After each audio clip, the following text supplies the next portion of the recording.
आप सबको जय मसीह की। Praise the Lord. उम्मीद करता हूँ कि आप लोग सब बहुत अच्छे से होंगे इस नाइट में। इससे पहले कि हम लोग आज की सभा आरंभ करें, शुरू करें, आइए हम सब मिलकर प्रार्थना करते हैं। सर्वशक्तिमान हमारे अनुग्रहकारी पिता परमेश्वर, हम धन्यवाद देते हैं प्रभु कि सुबह से लेकर शाम तक, इस रात तक आपने संभाला, हर पल संभाला आपने। बहुत बहुत धन्यवाद प्रभु जी। हम सबको बुद्धि समझ ज्ञान दे कि हम आपके बाइबल के कोर्स को पूरा कर पाए, सुन के समझ पाए, पढ़ पाए और दूसरों तक वचन को फैला पाए प्रभु जी। हमारी सहायता करें, इस वीडियो की सहायता करें, हर तकनीकी प्रॉब्लम्स को शैतान के हाथों से बचाएं प्रभु जी। हर तकनीकी प्रॉब्लम को सॉल्व करें और सहायता करें कि हम एक दूसरे को वचन शेयर कर पाएँ और आपके वचन को पढ़ा पाएँ प्रभु जी। हमें बुद्धि समझ दें, ज्ञान दें कि हम सब मिलके आपके वचन को मनन कर पाएँ और दूसरों को बता पाएँ। धन्यवाद प्रभु। हम सारी बातों को, इस वीडियो को, हम सबको आपके हाथों में सौंपते हैं। आप देखे संभालें प्रभु यीशु मसीह के नाम से, आमीन। तो इससे पहले कि आज का हम उत्पत्ति 3 अध्याय शुरू करें, आइए इससे पहले हम कुछ जानते हैं बाइबल के बारे में। आप लोगों को पता है कि बाइबल सबसे पहले कहाँ मिली थी? किसी को कुछ पता है? बाइबल की सबसे पुरानी जो प्रतियां, क्या कहते हैं, बाइबल प्रति, बहुत शुद्ध हिंदी हो गया, मतलब बाइबल सबसे पुरानी विभिन्न स्थानों में मिली थी, लेकिन सबसे प्राचीन और पूर्ण बाइबल पांडुलिपियां निम्नलिखित स्थानों पर पाई गई। पांडुलिपियां निम्नलिखित स्थानों पर पाई गई, जिसे कहते हैं डेड सी स्क्रॉल्स। 1947 में इज़राइल के कुमरान नामक स्थान पर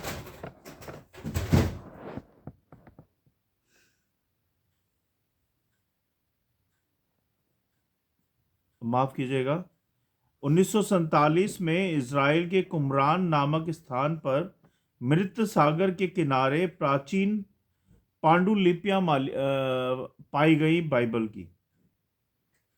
इनमें पुराने नियम की कई पुस्तकें शामिल थीं और ये 200 ईसा पूर्व से 100 ईस्वी के बीच की मानी जाती हैं। इसके बाद कॉन्डेक्स सिनेटिक्स, मिस्र कहते हैं जिसको, इसको हिंदी में कहते हैं मिस्र, यह 4वीं शताब्दी की लगभग 325 से 350 ईस्वी में लिखी गई बाइबल की सबसे पुरानी पूर्ण प्रति मानी जाती है। इसे 19वीं शताब्दी में मिस्र के सेंट कैथरीन मठ में खोजा गया था और इसके बाद रोम माने कि अब उसे इटली बोलते हैं हम, यह भी चौथी शताब्दी में लिखी गई। ये प्राचीन बाइबल पांडुलिपि है जो वेटिकन लाइब्रेरी, जिसे इंग्लिश में कहते हैं, रोम इटली में सुरक्षित है। बाइबल का आरंभिक लेखन, मतलब कि बाइबल का जो शुरुआत हुई, जब लिखा उसको, बाइबल का पुराना नियम ओल्ड टेस्टमेंट बोलते हैं जिसको, लगभग 1200 से 100 ईसा पूर्व के बीच में लिखा गया था इसको, और ये हिब्रू भाषा में लिखा गया था। मैं इसलिए आपको ये सब बता रहा हूँ कोर्स के दौरान कि ये सब ना हमें पता होना चाहिए कि बाइबल क्या है, बाइबल कितनी भाषाओं में लिखी गई, बाइबल कब लिखी गई। एक्चुअली मुझे ये शुरुआत में ही बताना चाहिए था जब मैं कोर्स स्टार्ट कर रहा था, लेकिन क्योंकि अब ज़्यादा वक्त नहीं हुआ है, 2 ही चैप्टर हुए हैं अभी तक, तो मैंने कहा इस बात को भी बताना चाहिए कि बाइबल कहाँ मिली, कब लिखी और कैसे मिली।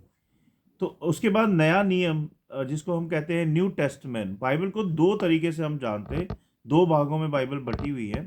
एक है ओल्ड टेस्टमेंट, एक है न्यू टेस्टमेंट, जिसको कहते हैं कि पुराना नियम और नया नियम। नया नियम 50 से 100 ईस्वी के बीच यूनानी भाषा में लिखा गया था, है ना। और अगर हम देखें तो सबसे पुरानी बाइबल की पांडुलिपियां इज़राइल, मिस्र और रोम जैसे स्थानों पर मिली हैं। बाइबल का संकलन हजारों सालों में हुआ और इसे दुनिया की सबसे प्राचीन और महत्वपूर्ण पुस्तक में से माना जाता है। सबसे ज़्यादा पढ़ी जाती है बाइबल को लोग सबसे ज़्यादा पढ़ते हैं और खरीदते हैं। बाइबल का अनुवाद अब तक 3000 से अधिक भाषाओं में किया जा चुका है, जिससे यह विश्व की सबसे बड़ी अधिक अनुदित, थोड़े कुछ हिंदी के ऐसे शब्द हैं जो कि मैं आपको उनके मीनिंग्स बाद में बता दूंगा, अनुदित पुस्तक बन गई हैं, यानी कि बहुत ही महत्वपूर्ण पुस्तक बन गई है बाइबल। इस व्यापक अनुवाद कार्य के परिणाम स्वरूप दुनिया की 96% आबादी बाइबल को अपनी भाषा में पढ़ती है। यानी कि बाइबल एक ऐसी बुक है जिसको हर भाषा में ट्रांसलेट किया हुआ है, इसके कारण मतलब 100 में से 96% लोग अपनी अपनी अपनी भाषाओं में इसको पढ़ते हैं। तो ये बहुत ही बड़ी बात है और बहुत ही अच्छी बात है। इतनी बड़ी परसेंटेज में किसी भी बुक को कोई लोग नहीं पढ़ते हैं अपनी अपनी भाषा में, जितना बाइबल को पढ़ा जाता है। अब हम पढ़ेंगे कि बाइबल हमें क्या सिखाती है ना। बाइबल को जब हम बाइबल बाइबल सुनते हैं तो बाइबल हमें क्या सिखाती है। बाइबल हमें जीवन जीने का सही मार्ग दिखाती है और परमेश्वर के प्रेम, दया, न्याय और सत्य के बारे में सिखाती है। यह हमें आध्यात्मिक, नैतिक और व्यवहारिक रूप से सही दिशा में चलने की प्रेरणा देती है। इसमें परमेश्वर का प्रेम और विश्वास है ना। परमेश्वर सबसे प्रेम करता है क्योंकि परमेश्वर ने जगत से ऐसा प्रेम किया कि उसने अपना इकलौता पुत्र दे दिया ताकि जो कोई उस पर विश्वास करे वह नष्ट ना हो परंतु आनंद जीवन पाए। यूहन्ना 3:16 में लिखा है ये। परमेश्वर पर विश्वास करें और अपने पूरे मन से यहोवा पर भरोसा रख और अपनी समझ का सहारा ना ले। नीति वचन 3:5 में लिखा है ये मैं आपको बता रहा हूँ कि बाइबल हमें क्या सिखाती है, बाइबल के वचनों में क्या लिखा हुआ है। ये मैं शॉर्ट वे में बता रहा हूँ आपको। इसमें प्रेम और दया के बारे में बाइबल हमें बताती है, जिसमें एक दूसरे से प्रेम कर, तो अपने पड़ोसी से अपने समान प्रेम कर। मरकुस 12:31 में लिखा हुआ है। दूसरे को क्षमा कर, यदि तुम दूसरे के अपराधों को क्षमा करोगे तो तुम्हारा स्वर्गीय पिता भी तुम्हें क्षमा करेगा। मत्ती 6:14 में लिखा हुआ है ये। सच्चाई और न्याय के बारे में बाइबल हमें बताती है। सत्य को अपनाएं, सत्य तुम्हें स्वतंत्र करता है। यूहन्ना 8:32 में लिखा है ये। न्याय प्रिय बने, मतलब कि न्याय करे, दूसरों की सहायता करे। कहीं पे कुछ किसी के साथ अपराध हो रहा है तो उसको रोके, उसके उसके बारे में खड़े हों, बोलें उसके बारे में। यहोवा न्याय से प्रेम करता है। भजन संहिता 33:5 में लिखा है ये। ऐसे ही नम्रता और सेवा के बारे में बाइबल हमें बताती है कि सबसे महान वही है जो सेवा करे। जो तुम में महान बनना चाहता है उसे तुम्हारा सेवक बनना होगा। मरकुस 10:44 में ये लिखा हुआ है। यीशु ने सेवा का आदर्श रखा। कैसे रखा था? यीशु ने सेवा की। यीशु ने अपने चेलों के पैर धोए, है ना। उन्होंने एक एग्जाम्पल सेट किया कि जो मैं करता हूं वो तुम भी करो। मैं प्रेम करता हूं तो तुम भी प्रेम करो। मैं सेवा करता हूं तो तुम भी सेवा करो। मनुष्य का पुत्र सेवा कराने के लिए नहीं आया बल्कि सेवा करने और बहुतों के लिए प्राण देने आया है। मत्ती 20:28 में लिखा है ये। आनंद, जीवन और उद्धार प्रभु यीशु में है। यीशु ही उद्धार का मार्ग है। मैं मार्ग, सत्य और जीवन हूँ। ये कौन बोलता है? ये प्रभु यीशु मसीह बोलते हैं कि मैं मार्ग, सत्य और जीवन हूँ। जो कोई भी पिता के पास नहीं कोई भी पिता के पास नहीं आ सकता यदि मेरे द्वारा ना आए। इसका मतलब क्या होता है कि जो कोई भी प्रभु यीशु मसीह पे विश्वास नहीं करता है, उनको अपना प्रभु नहीं मानता है और अपने पापों का अंगीकार अपने मुंह से नहीं करता है, वो पिता परमेश्वर के पास नहीं जा सकता। क्योंकि द्वार सत्य जीवन प्रभु यीशु मसीह हैं। यूहन्ना 14 अध्याय 6 पद में लिखा है ये। इसमें बाइबल में ये बताते हैं कि आनंद जीवन का क्या वायदे हैं, है ना। जो कोई मुझ पर विश्वास करेगा वह आनंद जीवन पाएगा। ये कौन बोलता है? प्रभु यीशु मसीह बोलते हैं कि जो कोई भी, ये नहीं कि सिर्फ अमीर लोग विश्वास करेंगे तो वो आनंद जीवन पाएंगे। जो कोई भी, कंगाल, धनी, गरीब, अमीर, लड़का, लड़की, लेडीज, जेंट्स, जो कोई भी प्रभु यीशु मसीह पर विश्वास करेगा सच्चे दिल से, उनकी आज्ञाओं को मानेगा, वो आनंद जीवन पाएगा। तो बाइबल हमें प्रेम, विश्वास, सत्य, न्याय, नम्रता और सेवा का पाठ पढ़ाती है। ये हमें सिखाती है कि हम परमेश्वर में विश्वास रखें, अपने पड़ोसी से प्रेम करें, दूसरों को क्षमा करें और सच्चाई मार्ग पर चलें। यदि हम इन शिक्षाओं का पालन करें तो हमारा जीवन सफल और सुखद और धन्य हो जाएगा प्रभु की आशीषों से। ये तो मैंने आपको बताया कि बाइबल का मतलब क्या है ना। बाइबल हमें क्या सिखाती है। अब हम पढ़ेंगे कि बाइबल पढ़ने के लाभ क्या हैं। बाइबल पढ़ने के लाभ क्या हैं? बाइबल केवल एक धार्मिक ग्रंथ नहीं है, बल्कि एक जीवन मार्गदर्शिका है ये। इसे पढ़ने से हमें आध्यात्मिक और मानसिक और नैतिक रूप से कई लाभ होते हैं। आत्मिक शांति और परमेश्वर के करीब आने की शक्ति मिलती है बाइबल पढ़ने से। बाइबल हमें परमेश्वर की इच्छाओं को समझने में मदद करती है और हमें उसके करीब लाती है ना। और हे यहोवा तेरी व्यवस्था को मैं कितना प्रेम करता हूँ, दिन भर मेरा ध्यान उसी पर लगा रहता है। ये वचन है, ये भजन संहिता से 119 अध्याय 97 पद से। उसके बाद बाइबल हमें सही निर्णय लेने में मदद करती है। कई बार हम लोग कंफ्यूज हो जाते हैं सही निर्णय लेने के लिए। अब मानना मेरी बात को, ये मेरा पर्सनल एक्सपीरियंस है। कई बार मैं कितने निर्णय खुद से ले नहीं पाता हूँ, तो मैं मन ही मन प्रार्थना करता हूँ। मैं जहाँ कहीं भी होता हूँ, चाहे मैं ऑफिस में हूँ, चाहे मैं घर में हूँ, या फिर कहीं भी हूँ, कभी मुझे कोई चीज़ का निर्णय लेना हो जो कि मेरी समझ से परे है, तो मैं प्रभु पे डाल देता हूँ। प्रभु से बोलता हूँ, प्रभु कि ये निर्णय मैं नहीं ले पा रहा हूँ, मेरे निर्णय को सही लेने में मेरी सहायता मदद कर। और प्रभु मेरी सहायता करते हैं। बाइबल हमें नैतिक और सही निर्णय लेने की सीख देती है ना। तेरा वचन मेरे पाँव के लिए दीपक और मेरे मार्ग के लिए ज्योति है। प्रभु का वचन क्या है? मेरे पाँव के लिए दीपक और तेरे मार्ग के लिए ज्योति है। क्या, क्यों है ये ज्योति? जब हम अंधकार में होते हैं, हम भटक जाते हैं, हमें कुछ पता नहीं चलता, तो प्रभु का वचन ही है जो अंधेरे में हमारे लिए काम करता है।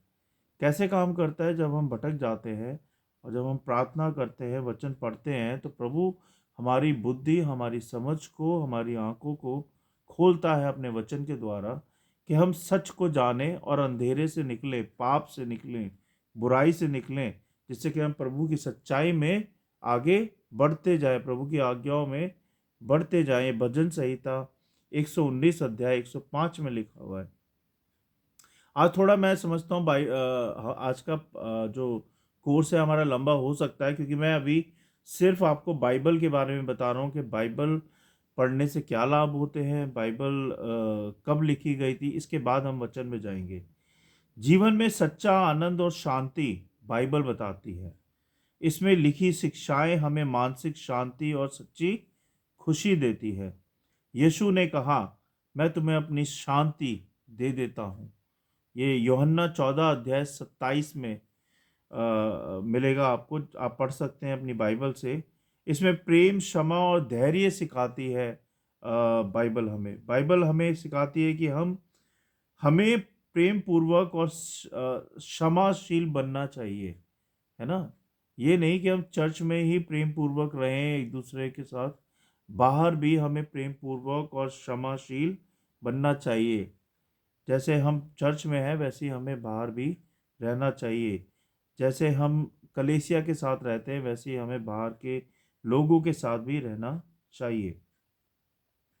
ये नहीं कि हम चर्च में कुछ और हैं और बाहर कुछ और हैं, ऐसा नहीं होना चाहिए।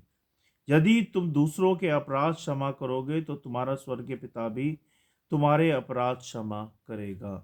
तो यानी कि जब तुम दूसरों को क्षमा करोगे, जैसे कि हम कई बार ह्यूमन बीइंग है, किसी से कोई गलती हो जाती है, दोस्त से, कलीग से, ऑफिस में, फैमिली में, तो हम उसे रबड़ बना देते हैं और खींच देते हैं, मतलब बात करना बंद कर देंगे।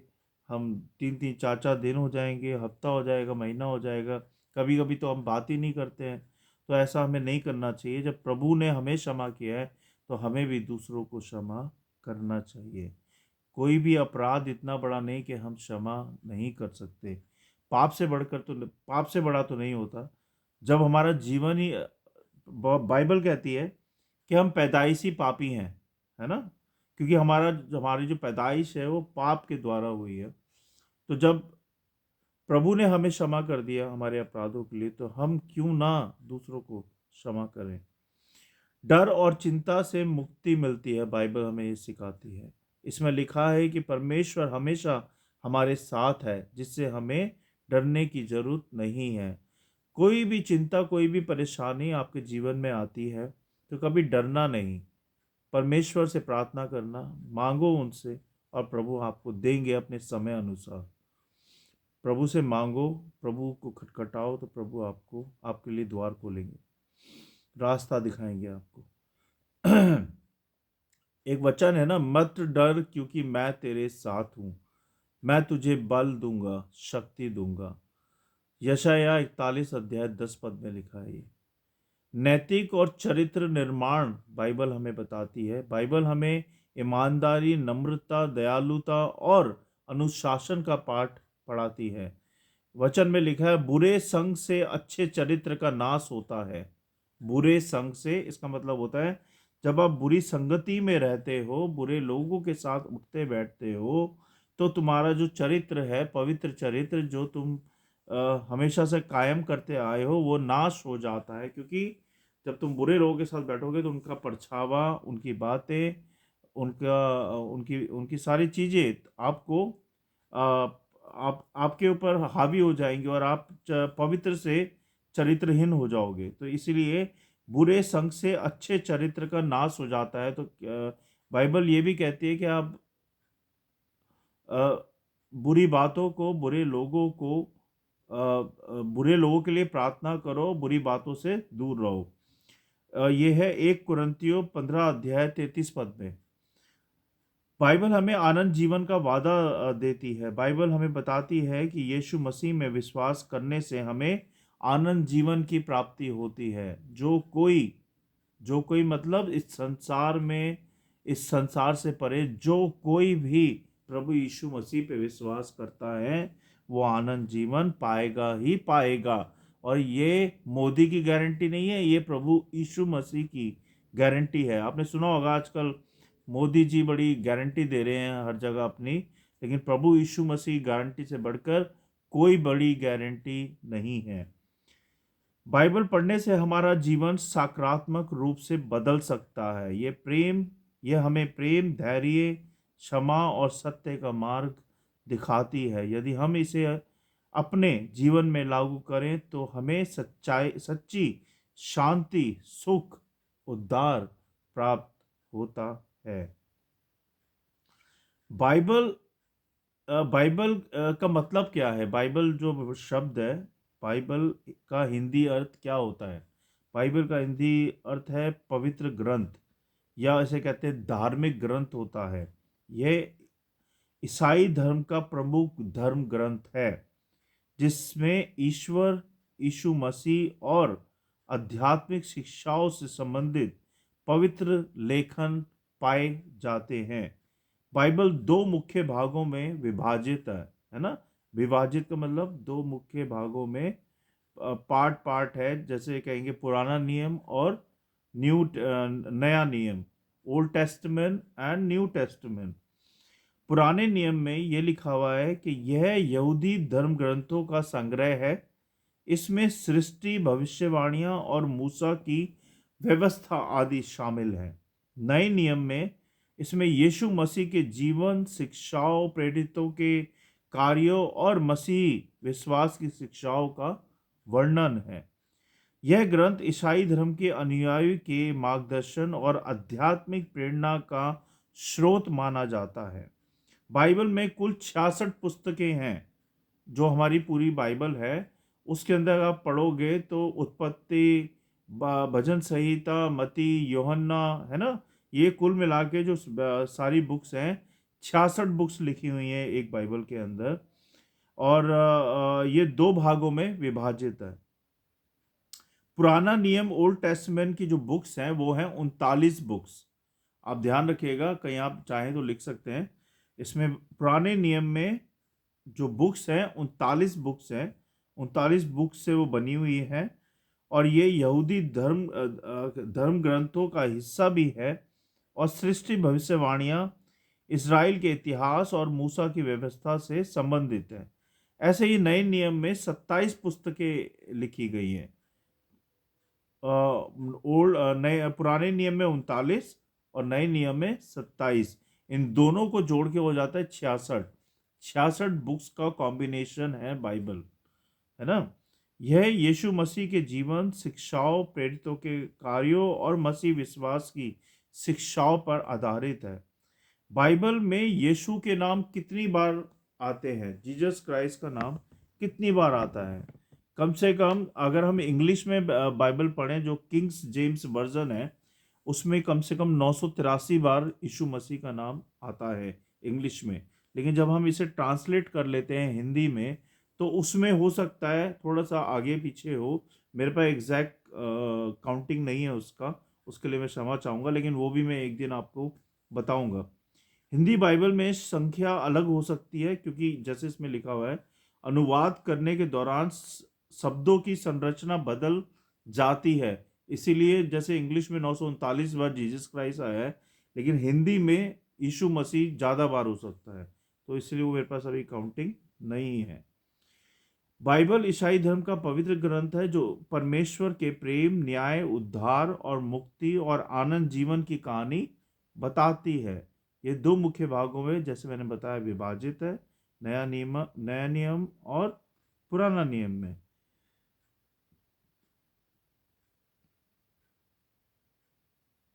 चलिए आइए हम अब अपने वचन में जाएंगे। आज जो हम पढ़ने जा रहे हैं वो है उत्पत्ति 3रा अध्याय। हमने 2 चैप्टर तक पढ़ा। पहले चैप्टर में था कि सृष्टि की रचना कैसे हुई, है ना।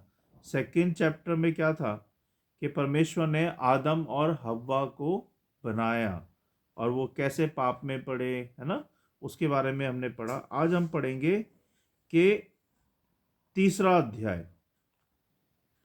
3रे अध्याय में क्या लिखा है, आइए हम बाइबल से पढ़ते हैं। आपके पास बाइबल है तो निकाल लें, अगर नहीं है तो कोई बात नहीं, आप मुझे सुन सकते हैं। उत्पत्ति 3रा अध्याय मैं पढ़ रहा हूं। उत्पत्ति का 3रा अध्याय पाप में पतन की कहानी को दर्शाता है। यह वह अध्याय है जहां मनुष्य ने पहली बार परमेश्वर की आज्ञा का उल्लंघन किया। मनुष्य ने सबसे पहली बार परमेश्वर की आज्ञा का उल्लंघन किया और पाप संसार में प्रवेश कर गया।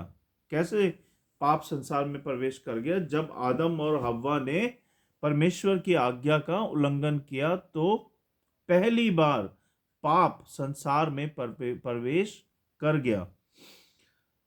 पहला वचन, सर्प का प्रलोभन। सर्प जानते हैं आप किसको बोलते हैं? सांप। सांप का प्रलोभन। शैतान ने सांप के माध्यम से हव्वा को यह कहकर धोखा दिया कि यदि वह उस फल को खाएगी जिसे परमेश्वर ने मना किया था तो वह परमेश्वर के समान हो जाएगी। फिर उसके बाद आज्ञा का उल्लंघन किया परमेश्वर की। कैसे किया? हव्वा ने फल को खा लिया और आदम को भी दे दिया और दोनों की आंखें खुल गई। उन्हें एहसास हुआ कि वे नग्न हैं। क्या है? नग्न है, यानी कि नंगे हैं, और उन्होंने पत्तों से अपने शरीर को ढक लिया। तीसरा वचन, परमेश्वर का सामना जब जब परमेश्वर ने उन्हें पुकारा तो वे डर कर छिप गए। क्या हो गया है?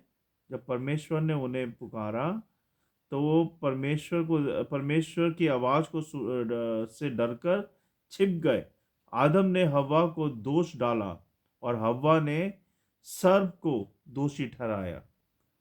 आदम ने अपनी वाइफ को बोला कि ये दोषी है, और उसकी वाइफ ने क्या बोला कि हवा ने बोला सांप दोषी है, सांप सांप ने हमें बहकाया, तब जाके हमने ये किया।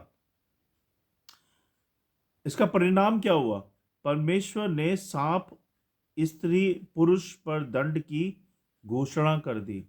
परमेश्वर ने सांप स्त्री और पुरुष पर दंड की घोषणा कर दी। ये परमेश्वर ने पहली बार दंड दिया मनुष्य को जब उन्होंने उनकी आज्ञा का उल्लंघन किया। सांप वह शापित हुआ और धरती पर रेंगने और धूल खाने के लिए मजबूर हो गया, है ना। स्त्री, उसे प्रसव पीड़ा सहनी पड़ी और अपने पति की अधीनता में रहना पड़ा। ये परमेश्वर की ओर से दंड है, दंड की आज्ञा थी ये, जब उन्होंने उनकी आज्ञा का उल्लंघन किया। स्त्री को दंड हो गया, सांप को दंड दे दिया, और अब पुरुष की बारी है। धरती को श्राप मिला और उसे अपने जीवन यापन के लिए कठिन परिश्रम करना पड़ा।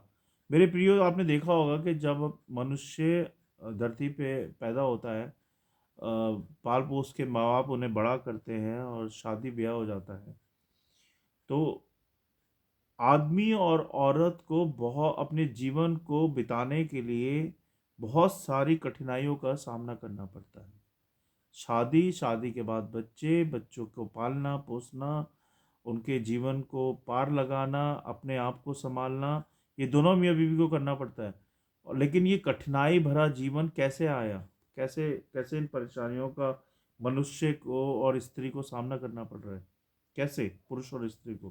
क्योंकि परमेश्वर ने ये श्राप दिया था, ये दंड की आज्ञा दी थी कि तुमने मेरी आज्ञा का पालन नहीं किया और तुम शैतान की बातों में आ गए, और इसीलिए मैं तुम्हें और सांप को ये दंड देता हूँ कि अब से तुम्हारा जीवन कैसा होगा? दंड दंड भरा होगा। तो सांप को क्या परमेश्वर ने दंड दिया कि तू धूल खाएगा और सड़कों पे रेंगेगा। क्या बोला? सबके उसको बोला कि तू धूल खाएगा और सड़कों पे रेंगेगा और मजबूर हो जाएगा ऐसी जिंदगी जीने के लिए। स्त्री को क्या बोला कि तेरे को प्रसव पीड़ा होगी और अपने पति की अधीनता में रहना पड़ेगा, जो पति कहेगा वैसा रहना पड़ेगा। पुरुष को क्या श्राप मिला? धरती को श्राप मिला और उसे अपने जीवन यापन के लिए कठिन परिश्रम करना पड़ा। तो हर मनुष्य, हर पुरुष को जीवन यापन करने के लिए, यानी कि जिंदगी जीने के लिए बहुत ही कठिन परिश्रम करने पड़ते हैं जब तक वो इस धरती पर जीवित रहता है। उद्धार की भविष्यवाणी। फिर परमेश्वर ने यह भी बताया कि उद्धार कैसे होगा।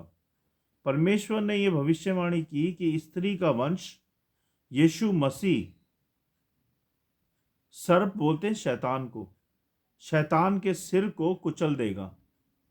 कौन कुचलेगा शैतान के सिर को? प्रभु यीशु मसीह, और जो कि हमारे उद्धार का भी कारण होंगे, होंगे नहीं हैं। आदम और हव्वा को परमेश्वर ने क्या कहा? परमेश्वर ने उन्हें अदन की वाटिका से बाहर निकाल दिया और जीवन के वृक्ष की ओर जाने से रोकने के लिए एक स्वर्गदूत को नियुक्त कर दिया। पहले ऐसा नहीं था। जब तक उन्होंने परमेश्वर की आज्ञा का उल्लंघन नहीं किया था, वो अदन की वाटिका में फ्रीडम के साथ घूमते थे, फिरते थे, जो मर्जी करते थे, उस वक्त पाप नहीं था। लेकिन जब उन्होंने शैतान की बात मान ली और परमेश्वर की आज्ञाओं को नकार दिया, तब परमेश्वर ने क्या किया? एक तो उनको दंड दिया, उसके बाद अदन की वाटिका में भी स्वर्गदूत को ठहरा दिया, जिससे कि यह अदन की वाटिका में ना जा पाए, और उनको वहां से निकाल दिया। इसका निष्कर्ष क्या निकलता है मेरे भाइयों और बहनों? हमने इतना पढ़ा है, इसका क्या निष्कर्ष निकलता है? तीसरा अध्याय उत्पत्ति का हमें ये बताता है और ये सिखाता है कि पाप परमेश्वर की आज्ञा के उल्लंघन से आता है ना? हम भी अपने जीवन में कई बार परमेश्वर की आज्ञाओं को नकार देते हैं, इग्नोर कर देते हैं, और हम क्या करते हैं? अपने मन की सुनते हैं, अपने अपने आप की सुनते हैं, और हम कई बार उनकी आज्ञाओं को उल्लंघन करते हुए वो सब कर डालते हैं जो कि सही नहीं है परमेश्वर की नज़रों में। परमेश्वर ने हमें खुल के समझाया है पाप के बारे में, बुराई के बारे में, व्यभिचार के बारे में, लेकिन हम फिर भी इन सब बातों को लाइटली ले लेते हैं। हम सोचते हैं कोई बात नहीं यार, परमेश्वर हमें माफ़ कर देंगे। हम आज ये कर देते हैं, आज आज फिर पाप कर देते हैं, आज फिर पाप कर देते हैं। तो हम ऐसे करते करते पाप में पढ़ते जाते हैं। एक पाप, दो पाप, तीन पाप, 100 पाप, 1000 पाप, ऐसे करते करते हमारे पाप का घड़ा भर जाता है, और एक दिन हमें पाप की मजदूरी तो मृत्यु है, वचन में भी लिखा हुआ है। तो जब हमारे पाप का घड़ा भर जाता है तो हमारी मृत्यु क्या है? नज़दीक है।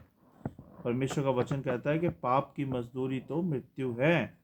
तो इसीलिए हमें परमेश्वर की आज्ञाओं का उल्लंघन नहीं करना चाहिए इन एनी कॉस्ट, चाहे कुछ भी हो जाए, चाहे कितना भी प्रलोभन आ जाए व्यभिचार के द्वारा, चाहे पैसों के द्वारा, चाहे संपत्ति के द्वारा, कभी भी कुछ गलत नहीं करना चाहिए। परमेश्वर हमें सिखाते हैं कि जितना दिया है उसमें शांति रखो, उसमें खुश रहो, और मेरी आज्ञाओं को मानो तो मैं तुम्हारी मांगने से पहले तुम्हें दूंगा जो भी तुम्हारी ज़रूरतें हैं। तो हमें क्या करना है? पाप कि पाप परमेश्वर की आज्ञाओं के उल्लंघन से आता है, अभी भी आता है। जब हम परमेश्वर की आज्ञाओं को नहीं मानते हैं, उन पे नहीं चलते हैं, तो पाप हमारे जीवनों में, हमारे परिवारों में, हमारे आशीषों में, हमारे कामकाजों में, हर बात में पाप आ जाता है, जिसके कारण हमारा जीवन कठिनाइयों भरा और हो जाता है, नष्ट हो जाता है। तो हमें ऐसा नहीं करना है। और इसका परिणाम क्या होता है? जैसे कि मैं अभी आपको बता रहा था, इसका परिणाम होता है दुख, पीड़ा और मृत्यु। दुख, पीड़ा और मृत्यु है पाप की मजदूरी। जब आप पाप में पड़ते हो, कई बार हम सोचते हैं कि हम मोबाइल में कुछ देख रहे हैं या हम टीवी में छुपा के कुछ देख रहे हैं तो हमें कोई नहीं देख रहा क्योंकि हम अकेले हैं। नहीं, परमेश्वर तुम्हें देख रहे हैं कि तुम अकेले भी जब रहते हो तो तुम कैसे रहते हो। क्या तुम पवित्र रहते हो? क्या तुम आज्ञाओं का पालन करते हो जब तुम अकेले भी होते हो? या तुम छुपा छुपा के गलत विचार, गलत वीडियो, गलत पिक्चरें देखते हो अपने मोबाइल में?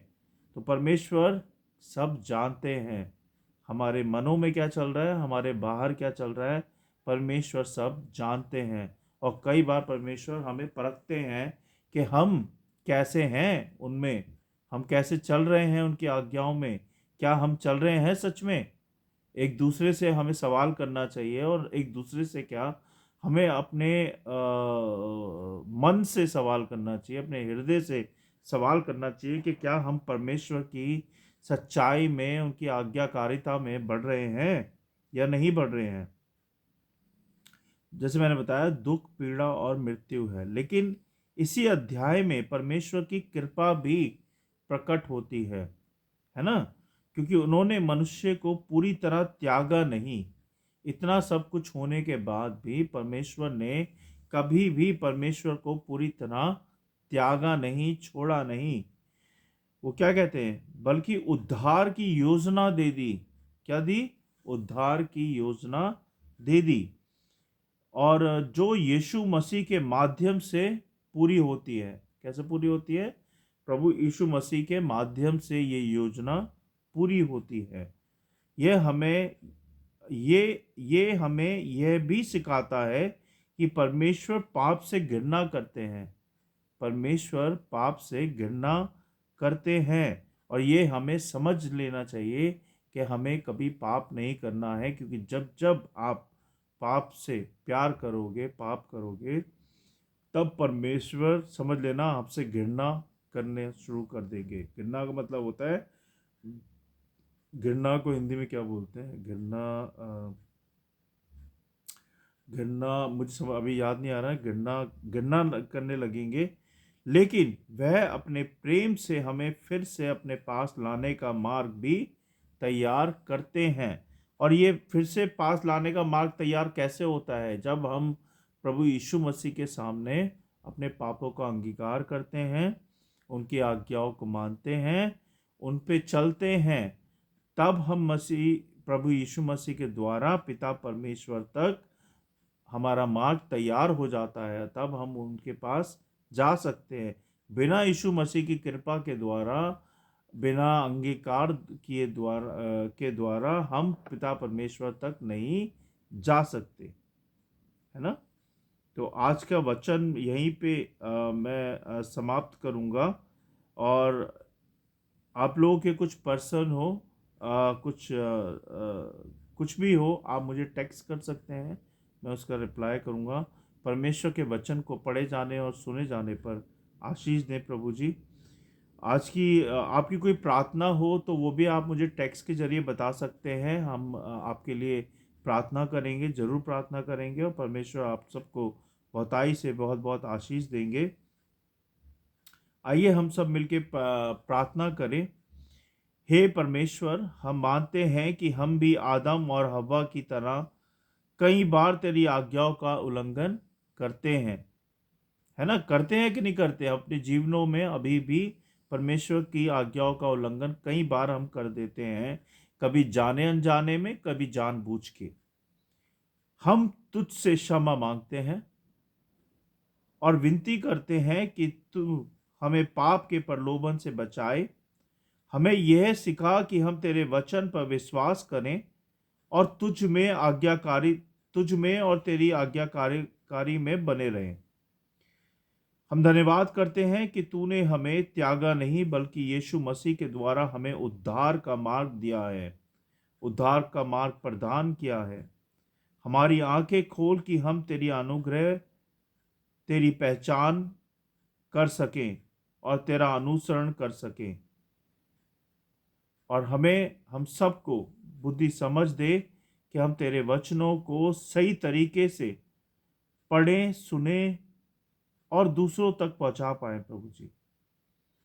ना कि हम तेरे वचन में ऐड ऑन करके दूसरों को बताएं, जो लिखा है और जो सीखा है वही बताएं, जिससे कि जैसे हम बचे हैं तेरे तेरे अनुग्रह के द्वारा, तेरे वचनों के द्वारा, वैसे ही दूसरे भी बच पाए प्रभु जी।